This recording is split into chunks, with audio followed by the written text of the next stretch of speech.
అంటే ఇంత బిజీ అవుతున్నప్పుడు, అంటే ఈ వయసులో మనం బిజీ అవుతున్నప్పుడు ఫ్యామిలీకి కొంచెం అవుట్డోర్కి వెళ్ళినప్పుడల్లా ఫ్యామిలీకి కొంచెం దూరం అవుతామని అట్లా ఏమి? నాకు ఎందుకో నేను మొదటి నుంచి కూడా నేను కొంచెం లోన్లీగానే ఎక్కుంటాను సార్. అవునా? లోన్లీగా ఎక్కుంటాను. ఈవెన్ ఆఫీస్లో ఉన్నప్పుడు కూడా ఒంటరిగా ఉండటానికి ఇష్టపడతారా? ఒంటరిగా ఉండడానికి ఇష్టపడతాను. ఒంటరి వాడిని ఫీల్లో ఉంటాను. ఓకే. అది ఎందుకో నాకు మొదటి నుంచి కూడా ఉన్నది. అందరిలో ఉన్న ఒంటరి వాడిని అనే ఫీల్. ఐ ఆమ్ అలోన్ అనుకోవటం వల్లనే నేను అన్ని పనులు నేనే స్వయంగా చేసుకుంటాను. అదే దాదాపుగా నా పనులు నేనే స్వయంగా చేసుకుంటాను. ఓకే. ఆధారపడి ఉండే చాలా తక్కువ. ఓకే. సో అట్లా మరి మీ పిల్లలు అది ఏంటి? ఎవరి జీవితం వాళ్ళది. మీ పని మీరు చేసుకొని అనేసారు. ముగ్గురు మనవాళ్ళు, ఒక మనవరాలు.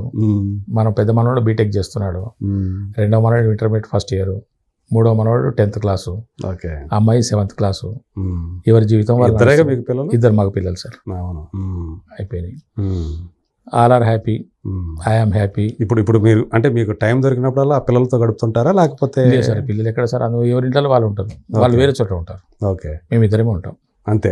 మీరు సహధర్మచారిని మాత్రం అంతే. పండగలకి రావటము. మరి ఆమెకి ఎట్లా అండి? మీరు ఇట్లా వెళ్తా ఉంటారు? ఆమె కూడా అలవాటే సార్, లోన్లీగా ఉండడం ఆమెకు అలవాటే. అసలు ఇంకా నేనన్నా ఇటు బయటకు వస్తే ఆమె గుమ్మందాడి బయటకు రాదు, ఇంట్లోంచి బయటకు రాదు ఆవిడ. ఓకే. ఎవరన్నా బంధువులు చుట్టుపక్కల వాళ్ళతో కొంచెం తక్కువ రావటం, మేము వెళ్ళడం తక్కువ, వాడు రావటం తక్కువ. మరి ఆమెకి ఎలా టైం గడుస్తుంది? ఉన్నాయి కదా. హలో, అంతేనా? దాంతో టైంపాస్ కాదేమన్నా సార్. ఏ మనిషితో అవసరం లేని పరిస్థితి అయిపోయింది. ఫేస్బుక్లని యూట్యూబ్లని పెట్టుకుంటూ పోతుంటే అసలు పక్కన మనిషి ఏం చేస్తున్నా అంటే కూడా పలకరించే పరిస్థితి లేరు. సో ఆమె కూడా మిమ్మల్ని వదిలేసింది. ఇష్టం ఇది అన్నిళ్ళలో ఉన్న పరిస్థితి సార్. అన్ని 4 రూమ్లు ఉంటే 4 ఫోన్లు, 4 మనుషులు, ఎవరి రూమ్ వాళ్ళదే, ఎవరి ఫోన్ వాళ్ళదే. ఓకే. పండగలకి పబ్బాలకి పిల్లలు రావటం కానీ మీరు వెళ్ళటం కానీ అది ఉంటుందా? అది ఇప్పుడు నేను మా ఊరు వెళ్తున్నా. అదే మా ఊరిలో ఉన్నాను. ఖాళీ ఉన్నప్పుడల్లా మా ఊరు వెళ్తాను సార్. ఎంత సార్ 1.5 hour జర్నీ. మీరు పెద్ద సెలబ్రిటీ అయిపోయి ఉంటారు మీ ఊళ్ళో ఇప్పుడు. నేను అంతే. నేను ఇంటికి వెళ్తే ఇంటి నుంచి బయటకు రాను, మళ్ళీ రావడానికి, హైదరాబాద్ రావడానికి, బయటకు రావడానికి నాది కొంచెం తేడా ఉన్నా సార్. నాకు ఫ్రెండ్స్ లేరు. మీరు తేడా సింగా? నాకు ఫ్రెండ్స్ లేరు, బంధువులు లేరు. ఓకే. చాలా తక్కువ మందితో ఇంటరాక్షన్లో ఉంటా. ఓకే. ఉన్న తక్కువ మందితో కొంచెం బాగా కలిసి ఉంటా. అదేలేండి. సో మొదటి నుంచి అంతే సార్. అలాంటి మీ చుట్టూ ఒకటి ఏర్పాటు చేసేసుకున్నారు, కావాలనే చేసుకున్నారా? అవే నాకు ప్లస్ అయినాయి సార్. అంతేనా? అలా ఉండడం ఇప్పుడు అయ్యే ప్లస్ అయినాయి. ఇప్పుడే కాదు, నేను ఈవెన్ నా సర్వీస్లో ఉన్నప్పుడు కూడా, నేను సర్వీస్లో జాయిన్ కాకముందు నేను వ్యాపారం చేసినప్పుడు కూడా, నేను ఏ పద్ధతిలో ఉన్నానో ఆ పద్ధతిలో నాకు సక్సెస్ని తీసుకొచ్చినాయి. ఓకే. ఆఫీస్లో కూడా నేను చాలా హార్డ్ వర్క్ చేసేవాడిని, సిన్సియర్గా ఉండేవాడిని. నేను 10:30 to 5 ఏనాడు నేను సీట్లో వచ్చి పక్క జరిగింది లేదు. లీవ్ కూడా ఎలక్ట్రిసిటీ డిపార్ట్మెంట్, ఎలక్ట్రిసిటీ సార్. ఏనాడు నేను లీవ్లు నాకు 15 క్యాజువల్ లీవ్లు, ఒక 5 ఆప్షనల్ లీవ్స్ అవి కూడా వాడుకున్న సందర్భాలు చాలా తక్కువ. అట్లా మురిగిపోతూ ఉంటాయి. అట్లా నేను అంతే సార్. మొత్తం మురిగకపోతున్నా కానీ ఒక 2-3 పోతుండే. ఓకే. అన్నిటిని వాడుకోను సార్. నేను చాలా కష్టపడి పనిచేసేవాడిని. ఆ కష్టపడి పనిచేసే మనస్తత్వమే ఇప్పుడు నాకు సినిమా ఇండస్ట్రీలో ఆ విధమైనటువంటి నాకు ఇక్కడ ఏం అనిపించట్లేదు సార్. అదే అప్పుడే అంత చేసాము. ఇది నేను షూటింగ్ ఉన్నది అని అంటే just I'm going to my office అనే ఫీల్లో ఉంటాను నేను. ఓకే. అప్పుడు 10 గంటలకు ఆఫీస్కి వెళ్తే ఇప్పుడు మా పొద్దున 5 గంటలకు 5:30 లేచి వెళ్తున్నాను. అంతే తేడా. నేను షూటింగ్లోకి వెళ్తే కూడా, షార్ట్లో ఇట్లా ఉంటే కూడా, సెట్లో ఉంటే కూడా చాలా హ్యాపీగా ఎంజాయ్ చేస్తాను. ఒక్కనే ఉంటాను. ఒక్కనే ఉంటాను కానీ నేను ఎప్పుడు నర్వస్ గాను, ఎప్పుడు బోర్ గాను, ఎప్పుడు హార్డ్షిప్ ఫీల్ గాను, నాకేదో కష్టం కలుగుతుందని ఫీల్ గాను నేను ఎప్పుడు కాను సార్. ఓకే. ఆయన రాత్రి 12 గంటలకు వదిలిపెట్టినా, 2 గంటలకు వదిలిపెట్టినా, తెల్లవారుజాము 4 గంటలకు వదిలిపెట్టినా, బికాజ్ వీఆర్ ఆన్ డ్యూటీ. అది ఎందుకో నా మనసులో ఉంటుంది. నేను పనినే మీరు ఎంజాయ్ చేస్తారు. నా పని నా దైవం సార్. అంతే. అదే నా పనినే నా దైవం. పని నాకు ఎంత పని ఉంటే నేను అంత హ్యాపీగా ఉంటా, అంత ఫ్రీగా ఉంటా. ఓకే. చాలా చాలా సంతోషం అండి. చాలా రహస్యాలు కూడా మనకి చెప్పారు సార్. సో అంటే అందరితో సాధ్యం కాకపోవచ్చు సార్. అవునవును, అందరితో సాధ్యం కాకపోవచ్చు. ఇది నా మనస్తత్వం. అవును. నేను మొదటి నుంచి అలవరుచుకున్నటువంటి విధానం. మా నాన్నగారు చెప్పేవారు బాగా. ఒక 3-4 సూత్రాలు ఆయన చెప్పినవి. పైగా మా నాన్నగారి లక్షణాలు నాలో చాలా వచ్చినాయి సార్. ఓకే. నాన్నగారి పేరు? మా నాన్నగారి పేరు గౌరయ్య గౌడు. ఐరేని గౌరయ్య గౌడు, సర్నేమ్ ఐరేని. మా అమ్మ పేరు రాజమణమ్మ. ఓకే. మాది పేద కుటుంబం కావడం ద్వారా కావచ్చు, లేకుంటే ఆయనకున్నటువంటి అనుభవం ద్వారా కావచ్చు, ఆయన చెప్పిన సూత్రాలన్నీ నా జీవనానికి చాలా చక్కటి విలువలు తీసుకొచ్చినాయి. ఓకే. ఒక మంచి లక్షణాలు, ఓ మంచి సాంప్రదాయాలు, మంచి పద్ధతులు మా నాన్నగారి ద్వారా నాకు వచ్చినాయి. ఓకే. అది జన్మతా వచ్చినాయి కొన్ని. నేను మెలుగుతున్న తీరును బట్టి అన్వయించుకొని చేసుకుంటున్న కొన్ని. నేను వాటిని అంటే మీకు సెల్ఫ్ కంట్రోల్ అనేది ఉన్నది సార్, నాకున్నా సార్. సెల్ఫ్ డిసిప్లిన్ అనేది 100% ఉన్నా సార్. నాకు ఎవరు చెప్పక్కర్లేదు. అట్లా అనుకుంటా. ఇది కాదు అనుకుంటే నేను నాకెవరు చెప్పాల్సిన పని లేదు. ఇప్పుడు నేను తాగాలని కూడా తాగొచ్చు, తినాలని కూడా తినొచ్చు. నాకు అడ్డు అదుపు లేదు. ఈ వయసులో నన్ను ఎవరు ఆపుతారు సార్ కదా. కానీ నేను పూర్తి స్వేచ్ఛా జీవిని. నేను పూర్తి స్వేచ్ఛా జీవిని. నేను తాగను, తినను, సిగరెట్ తాగను. తినను మీన్స్ మధ్య మన మాంసం కానీ ఇంకేమైనా కానీ.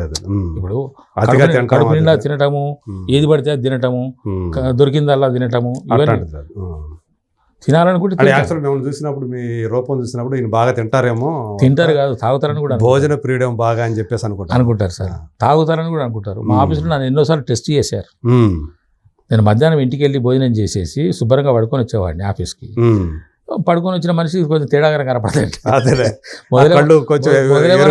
మొదలే మనం తేడా, పడుకొని వస్తే ఇంకా తేడా. నన్ను ఆఫీసర్స్ దగ్గరికి పిలిచేసి ఏంటో ఈ ఫైల్ అని చెప్పేసి అని చూసేవాళ్ళు. తాగి వచ్చాడు వీడియో అంటే నా మీద కంప్లైంట్స్ కూడా ఉండేవి చాలా ఆఫీసులో. గిట్టని వాళ్ళు నా మీద ఎక్కువ చాలా కంప్లైంట్స్ చేసేవారు. అతను ఇలాగా సార్ అని. వాటిని అన్నింటినీ కూడా నేను చేసుకున్నాను. ఎందుకంటే వాళ్ళు టెస్ట్ చేసినా, వాళ్ళు నా మీద ఎంక్వైరీ చేసినా కూడా, ఎంక్వైరీ అంటే ఓరల్గా ఎంక్వైరీ చేసినా కూడా ఫ్యాక్ట్స్ అన్ని బయటకు వచ్చేవి. అబ్బే ఆయన ముక్కుసూటి మనిషి అంతే తప్ప ఇంకా అతని దగ్గర డొల్లా సార్ పట్టిదే, ఇటువంటి వివరాలు ఏం జరగవు ఆయన దగ్గర అని చెప్పేసి అనేవాళ్ళు. ఇప్పుడు కూడా ఆఫీస్ మీరు 7 o'clock సెట్లో ఉండాలి సార్ మీరు అని చెప్పేసారంటే నా షాట్ ఎప్పుడు వస్తుందో రానిగాక ఒక మేనేజర్ గారి నుంచి సార్ 7 గంటలకు మీరు లొకేషన్లో ఉండాలి అంటే మీరు చూసుకోండి, 5 నిమిషాల ముందే ఉంటాను నేను. ఓకే. నా అసిస్టెంట్ వచ్చినా రాకున్నా, నా డ్రైవర్ వచ్చినా రాకున్నా, నా తిప్పలు నేను ఆ విధంగా అంత సీరియస్గా వెళ్తాను నేను. అంటే మీకోసం మామూలుగా వాళ్ళకి కంపెనీ బండి వస్తుంది కదా, అంటే ఒక్కోసారి నా ఓన్గా వెళ్ళినా కూడా, కంపెనీ బండి వచ్చినా కూడా నేను అతను కంపెనీ బండి నాకు 6:30కి ఇంటికి రావాలి అంటే 6:30కి రాకపోతే 6:32కు మేనేజర్ కాల్ చేస్తారు, సార్ బండి రాలేదు. ఎందుకంటే నా తప్పు లేదు అక్కడ. అవును, అది చెప్పాలి. నేను రెడీగా ఉన్నాను సార్, మరి బండి రాలేదు. ఏ కారణం కంప్లైంట్ కాదు ఇది, మరి అతను ఏ కారణం చేతనో రాలేదు. ఫస్ట్ ఆఫ్ ఆల్ నేను డ్రైవర్కే ఫోన్ చేస్తాను, ఎందుకంటే ఆ డ్రైవర్ నాకు కాంటాక్ట్లో ఉంటాడు. సార్ రేపు ఎన్ని గంటలకు రమ్మంటారు సార్ అంటే నేను చెప్తాను పలానా టైం కానీ. అతను రాకపోతే ఫస్ట్ ఆయనకు కాల్ చేస్తాను నేను. ఆయన కాల్ చేసిన ఆయన నాకు చెప్పిన రీజన్ వ్యాలిడ్గా ఉంటే ఓకే, వ్యాలిడ్గా లేకుంటే నేను అక్కడ ఉన్నా ఇక్కడ ఉన్నా అని అంటే మేనేజర్ చెప్తా, సార్ నేను రెడీగా ఉన్నాను, కార్ రాలేదు. ఒక్కోసారి నా కారు నేను వెళ్ళిపోతాను. అది ఇన్ఫర్మేషన్ ఇవ్వాలి కాబట్టి నేను రెడీగా ఉన్నాను, లేట్ అయితే అది నా తప్పు అని చెప్పడం కోసమే. అంతే సార్. ఇప్పుడు ఎప్పుడైనా మీరు క్యారవాన్ యూజ్ చేశారా? ఇప్పుడు క్యారవాన్ ఇస్తారు నాకు. క్యారవాన్ యాక్టర్ అయిపోయారు మీరు, క్యారవాన్ ఆర్టిస్ట్ అయిపోయారు. టిల్లుతోనే. అవునా? ఎప్పుడో సార్ టిల్లుతోనే. టిల్లు స్క్వేర్ అంటున్నారా లేకపోతే డీజే మొదటి సినిమాతో? అప్పటి నుంచి మీకు ఒకరోజు ఒక విషయం చెప్తాను మీకు, అంటే ఇండివిజువల్ గానే సపరేట్ గా. Okay, very good. మనకు అలవాట్లేదు కదా కార్వానం, ఎప్పుడు ఎక్కుతాం కార్వానం అనుకునేవాడిని. కొన్ని మీరు చూస్తూ ఉంటారు మీ కళ్ళ ముందు కొన్ని షూటింగ్ లో పోతుంటే లొకేషన్కి వెళ్ళిపోతుంటే కార్వాన్లు ఉంటుండే, పైన పేరు రాసి ఉంటుండే. అసలు ఏముంటుంది లోపల? అసలు ఏంటిది ఏముంటుంది లోపల? లోపలికి ఏం చేస్తాడు ఈయన? పైన కూడా బయట కూడా కూర్చుంటుండే. ఎప్పుడైనా అక్కడికి పోయి ఆ ఫోర్ చూస్తుంటే తరుణ్ భాస్కర్ ఒకసారి నాకు, తరుణ్ భాస్కర్ అంట, భాస్కర్ గారు అనను, భాస్కర్ గారు అంటే దూరం అయిపోతాడు. తరుణ్ భాస్కర్ ఒక దేనికోసం సార్, ఒక యాడ్ ఫిల్మ్ కోసం పిలిచాడు నన్ను, పేటిఎం యాడ్ ఫిల్మ్ కోసం పిలిచాడు. అంటే కొంతమంది చూడండి సార్, నాతో ఇంటరాక్షన్ అయిన వాళ్ళు ఫస్ట్ టైం అయితే నన్ను కొనసాగిస్తారు. సీరియల్స్లో కూడా నేను చేసేటప్పుడు ఒక సీరియల్లో ఒక క్యారెక్టర్కి పిలిస్తే ఎంత సార్ ఒక సీను, ఒకటి సీన్ మనం చేసింది, ఒక లాయరు, ఒక డాక్టరో, ఒక పోలీస్ ఆఫీసరో, ఒక ఊరు పెద్ద మనిషో, ఒక తండ్రి వస్తే ఒక 2 డైలాగులు చెప్పాలి, వెళ్ళిపోవాలి, ఇక మళ్ళీ మనం కనపడం. కానీ ఆ డైరెక్టర్ నన్ను ఒక 4-5 వేషాలు వేయించేవాడు. 1 month గ్యాప్ ఇచ్చి. సీరియల్స్లో మారుతుంటాయి కదా, ఎప్పటికప్పుడు వస్తుంటాడు, పాత్రలు ఉంటాయి కానీ మేనేజర్ ఫోన్ చేసి, సార్ రేపు ఏమిటి సార్ పరిస్థితి అంటే, ఖాళీగా ఉన్నాం మనం సార్, రేపు క్యారెక్టర్ ఉంది రండి. ఏ సీరియల్ సార్ అంటే, మొన్నగా సార్ చేసింది. మొన్న అంటే ఎప్పుడు సార్? February 15, మరి March 14 సార్, నెల అయిపోయింది రా అనేవాళ్ళు. అట్లా నన్ను పిలిచిన వాళ్ళు మళ్ళీ పిలిచేవాళ్ళు. ఈ సినిమాలో ఇట్లా లొకేషన్కి పోయిన తర్వాత ఈ క్యారవాన్ చూసి ఏముంటుందా ఇది తరుణ్ భాస్కర్ పేటిఎం తరుణ్ భాస్కర్ అంతకుముందు పెళ్లి ఇది చూసాడు చేశాడు కదా పిట్టకథలు నాకు ఎక్స్ఎమ్మెల్యే రామచంద్ర క్యారెక్టర్ ఇచ్చిన తర్వాత మళ్ళీ ఒకసారి ఆయన పేటిఎం యాడ్ చేస్తే నన్నే పిలిచాడు ఆయన. ఓకే. పిలిచి పోయినా నేను యాక్టివ్ వేసుకున్నా పోయిన తర్వాత వాళ్ళు అసిస్టెంట్ డైరెక్టర్ అసోసియేట్ డైరెక్టర్ నేను వస్తున్నా చూసి అక్కడ అంత మర్యాద నాకు మొదటిసారి దొరికింది. తరుణ్ భాస్కర్ యూనిట్లో వాళ్ళు పరిగెత్తుకొని వచ్చారు ఎదురుగా. సార్ సార్ సార్ బండి ఇక్కడ పెట్టండి సార్, కార్ వ్యాన్ ఇక్కడ ఉన్నా సార్ అని. కార్ వ్యానా? ఎక్కడ యాక్టివ్ నాకా? కార్ వ్యాన్ నాకా అనుకున్నా, బయట పడలేదు సార్ అని చెప్పేసి ఉందాక పోయిన వాళ్ళతో. పోతే డోర్ ఎమోషన్స్ బయట పెట్టకుండా డోర్ తీసి లోపలికి పోమానంటే సార్ నిజంగా చెప్తున్నా కాల్లోనికి నేను ఫస్ట్ టైం కార్ వ్యాన్ నాకా అనుకున్నాను సార్. లోపలికి పోయి డోర్ వేసారు వాళ్ళు. చూసి అప్పుడు చూసాను కార్ వ్యాన్ లో ఏముంటుంది, ఒక ఇల్లు లాగానే ఉంది, ఒక బెడ్ అంతే అంతే. అటువంటి ఒక టాయిలెట్ అటువంటిది. టిల్లు తర్వాత ఇట్లా అయింది కదా సార్. టిల్లు సక్సెస్ అయిన తర్వాత నాకు వావులో వీళ్ళు పిలిచారు. సాయి కుమార్ గారు హోస్ట్ చేసేది. ఆఫీస్ నుంచి ఫోన్ వచ్చి సార్ నేను ఇట్లా మేనేజర్ని మాట్లాడుతున్నాను సార్, వావు ప్రోగ్రామ్కి రాడు సార్. వావుకు నేనా అంటే ఇవన్నీ నా మనసులో భావాలు చెప్పా. వావుకు నేనా అంటే సాయి కుమార్ గారి దాంట్లో 4 ఉంటారు, దాంట్లో నేను ఒకటే అనుకున్నాను. అనుకొని ఏంటి సార్ వావు అన్నాను. అదే సార్ వావుకి ఒక పార్టిసిపెంట్గా మిమ్మల్ని పిలుస్తున్నాను సార్ అన్నాను. ఇంకెవరు ఉన్నారు అని అడిగిన. ఆయన తోటపల్లి మధు, ఇంకో 2 లేడీస్ పేరు చెప్పాడు. తోటపల్లి మధు గారు, మీరు, ఇంకో 2 లేడీస్ పేరు చెప్పారు. ఓహో, అయితే మనము వావుకు ఒక ఒక ఒక గుర్తింపు వచ్చినట్టున్నది. ఆ ప్రోగ్రామ్ ఏమంటారు సార్? రియాలిటీ ప్రోగ్రామ్ అంటారు ఏమంటారు? అంతే, ఒక షో గేమ్ షోకి మనల్ని ఇన్వైట్ చేస్తున్నారు, అక్కడ దాకా తీసుకెళ్ళినట్టున్నారు మనల్ని అని అనుకున్నాను సార్. అనుకొని వెళ్ళాను. ఎక్కడది? సారథిలో. పలానా రోజు షూటింగ్ సార్, మీరు పలానా టైంకి రమ్మన్నారు. సరే అని చెప్పేసిన యాక్టివ్గా తీసుకొని పోయాను. బండి మనం సారథిలో నాకు ఎక్కడ పార్క్ చేయాలని తెలుసు. పార్క్ చేసేసిన తర్వాత నేను ఎక్కడికి వెళ్ళినా ఎప్పుడైతే మేకప్ వేసుకుంటుంటున్నామో ఆ సీరియల్స్లో అక్కడక్కడ సినిమాల్లో ఆ మేకప్ రూమ్ వైపు కూర్చున్నా. దీంట్లోకి ఎవరు రాకుంటే బాగుంటుండే, ఈ రూమ్ నాకే ఇస్తే బాగుంటుండే అని నేను అనుకుంటున్నా. పోయి మేకప్ రూమ్లో మేకప్ సీట్లో కూర్చున్నా. మేకప్ వచ్చాడు, చాలా మర్యాదగా వచ్చాడు మేకప్ అతను. వచ్చేసాడు, మేకప్ వేసేసాడు. మేకప్ వేసేసిన తర్వాత కాస్ట్యూమర్ వచ్చాడు, ఆయన కాస్ట్యూమ్ తీసుకొచ్చి ఇచ్చాడు. ఇది టిల్లు తర్వాత ఇంకా వేరే ఏ సినిమా రాలేదు నాకు. ఆ గ్యాప్లోనే వితిన్ 3 or 4 days ఇక రిలీజ్ అయిన వెంటనే పడతారు కదా సార్ ఎంబడి. ఇప్పుడు మనవారు కదా ఇంటర్వ్యూకు అది ఇది అని అన్నట్టుగా టిల్లు ఫాదర్ అని చెప్పేసి నన్ను ఫస్ట్ పిలిచింది స్లమ్ డాగ్ హస్బెండ్ అనే సినిమా వాళ్ళు. శ్రీధర్ డైరెక్టర్ గారు. ఆయన ఏ రోజైతే సినిమా రిలీజ్ అయిందో ఆ రోజు కాల్ వచ్చింది అతని నుంచి. సెకండ్ కాల్ వచ్చింది నాకు వావు నుంచి. పోయినా మేకప్లో కూర్చున్నా. మేకప్ అతను వచ్చాడు, వేశాడు. కాస్ట్యూమ్ అతను వచ్చాడు, వేశాడు. ఏం చేద్దామని అనుకుంటే నన్ను పిలిచిన వ్యక్తి వచ్చాడు, మేనేజర్. సార్ ఏం తింటారు సార్, ఏం కావాలి సార్ అని అడిగాడు. ఏంది మర్యాద ఏంది అనుకుంటా పంపించండి, ఏది ఉంటుంది పంపించండి. ఏవో వచ్చినాయి. వచ్చేసిన తర్వాత ఒక అరగంటకి మళ్ళీ డైరెక్షన్ డిపార్ట్మెంట్ నుంచి వచ్చి సార్ మీరు రెడీ అన్నాడు. రెడీ అండి అన్నాడు. రండి సార్ సెట్కి అన్నాడు. సెట్కి తీసుకెళ్లారు. తీసుకెళ్ళిన తర్వాత అక్కడ అందరం పరిచయం, సెట్లో గోలగోల జరుగుతున్నది. అందరికీ డైరెక్టర్ గారు వచ్చారు, వాళ్ళు వీళ్ళు వచ్చేసారు, అంతా జరిగింది. ఒక 1 hour 1.5 hour అయిన తర్వాత గ్యాప్ వచ్చిన తర్వాత ఒక అరగంటనో 15 గంటలో రెస్ట్, వాష్రూమ్ దానికో దీనికో పెట్టుకుంటే అని చెప్పేసాను అనుకుంటే సరే నేను ఇక రూమ్లోకి ఏం పోతాం నేను అక్కడ కూర్చున్న తర్వాత ఈ 3 పార్టిసిపెంట్స్ వెళ్ళిపోయారు. ఎక్కడికి పోయినారు? వాళ్ళ రూమ్లోకి వెళ్ళిపోయారు. కార్ వ్యాన్లోకి పోయారు.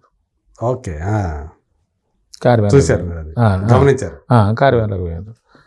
ఆ తర్వాత అంతా అయిపోయిన తర్వాత మళ్ళీ వచ్చింది ప్రోగ్రామ్ అయిపోయిన తర్వాత సార్ డిన్నర్ చేస్తారా అని అడిగారు. ఎందుకు సార్, ఇంటికి పోతా కదా నేను. డిన్నర్ చేసుకోండి సార్ అన్నాడు. సరే కానీ వచ్చిన దాన్ని వద్దనద్దు కదా, భోజనమే.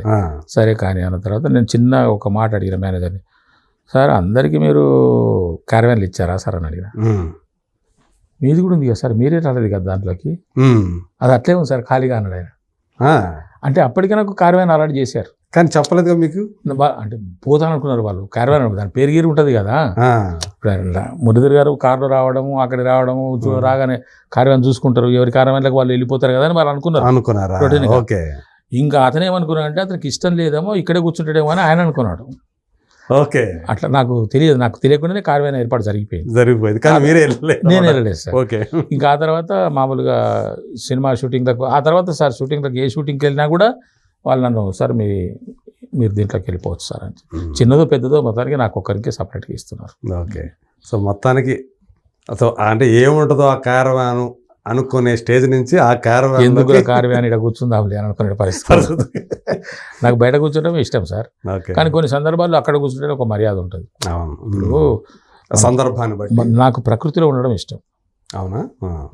ప్రకృతిలో ఉండడం, ఒక చెట్టు నీడలో ఉండడం, శుభ్రమైన పచ్చని చెట్ల మధ్యలో ఉండడము, స్వచ్ఛమైన గాలి పీల్చుకుంటూ ఉండడము, శుభ్రమైనటువంటి ఆకాశం కింద కూర్చోవడం, ఇవన్నీ నాకు ఇష్టం. కొన్ని సందర్భాల్లో అవి తేడా కొడుతున్నాయి. అక్కడ ఉంటే ఉండే మర్యాద ఇక్కడ ఉంటే లేదు.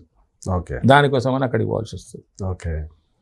కానీ మరి ఇది యాక్చువల్గా రాబోయే రోజుల్లో ఈ క్యారవాన్లో మరి పట్టణంత ప్లేస్ అయిపోద్దిగా. ప్లేస్ కావాలి క్యారవాన్లకు, మనుషులు పెరుగుతూ ఉంటారు, ఆర్టిస్టులు. ఎక్కడ అందరికి ఎక్కడ దొరుకుతాయి క్యారవాన్? అవును. చాలా స్పేస్ కావాల్సి వస్తుంది కదా. అంటే ఒకప్పుడు కొన్ని రూమ్లు అరేంజ్ చేస్తారు స్టూడియోలో. క్యారవాన్ స్టూడియో పోతే అద్భుతం అనిపిస్తుంది సార్. అక్కడ సిస్టమ్ క్యారవాన్ సిస్టమ్ లేదు, రూమ్లే మంచి రూమ్లు ఉంటాయి. అవును, అంతే కదా, ఫస్ట్ క్లాస్ రూమ్లు ఉంటాయి. సారథిలో కూడా ఒకటి ఉంటున్నాయి, కానీ అట్లా అన్నపూర్ణ 7 acres లో చాలా హ్యాపీగా అనిపిస్తుంది. ఎంత పెద్ద స్టార్ కైనా సరే అక్కడ రూమే ఉంటుంది. రూమ్ ఉంటుంది, మంచి కంఫర్టబుల్గా ఉంటుంది. అవును, నేను గమనించాను అక్కడ అంతా కూడా. ఒకప్పుడు క్యారవాన్ అనే సిస్టమ్ వచ్చినప్పుడు చాలా విమర్శలు వచ్చాయి. ఏంది క్యారవాన్ సిస్టమ్ అంటే, అందరూ కూడా ఒక చోట కూర్చొని ఆర్టిస్టులు అందరూ కూడా కలివిడిగా మాట్లాడుకునే పరిస్థితి నుంచి కొంతమందిని అట్లా విడదీసి క్యారవాన్లను పెట్టేసి వాళ్ళేమో దర్జాలు ఒలకబోస్తూ వీళ్ళనేమో చిన్నచూపు చూస్తూ ఉంటారు, క్యారవాన్ లేని ఆర్టిస్టుల్ని అనేది ఇట్లాంటి చాలా వచ్చాయి. మేము అప్పుడు అంటే ఆంధ్రభూమిలో ఉన్నప్పుడు నేను ఈ ఆర్టికల్స్ కూడా రాసేవాళ్ళం. అంటే మనుషుల మనస్తత్వాలు కూడా కలవాలి సార్. ఒక 5-6 ఆర్టిస్టులు ఉన్నారు అని అంటే కలివిడిగా మాట్లాడుకునేవారు, నిష్కల్మషంగా మాట్లాడుకునేవారు, ఒకరికొకరు చెప్పుకోగలిగిన వాళ్ళు ఉంటే బాగుంటుంది. దాంట్లో ఒక విష పురుగు ఉన్నదనుకోండి, దాని ఎందుకు వచ్చిన గోల, మనం హాయిగా అక్కడ పోయి కూర్చుందాం పదా అని చెప్పి పక్కన దూరంగా పోయి కూర్చుంటేనేమో అదొక నిష్ఠూరం. అవును, ఏమిటి ఆయన అక్కడ పోయి సపరేట్ కూర్చున్నాడు కలవడైన మనుషుల్లో అంటారు. అంటే టెక్కు పెరిగింది అని అంటారు. అతను ఏంటంటే ఎందుకు వచ్చింది, మనం ఏదో హాయిగా, నేనైతే ఒక పుస్తకం పట్టుకొని పోతా సార్, ఒక న్యూస్ పేపర్ పట్టుకొని వెళ్తా. నేను ఫోన్ చాలా తక్కువ వాడతాను, అది చూడటానికో చదవటానికో తప్ప ఇంకా చాలా తక్కువ వాడతాను. నేను న్యూస్ పేపర్ పట్టుకొని వెళ్తాను, ఒక బుక్ ఉంటుంది నా దగ్గర. నేను చాలా దూరంగా వెళ్ళి కూర్చుంటాను.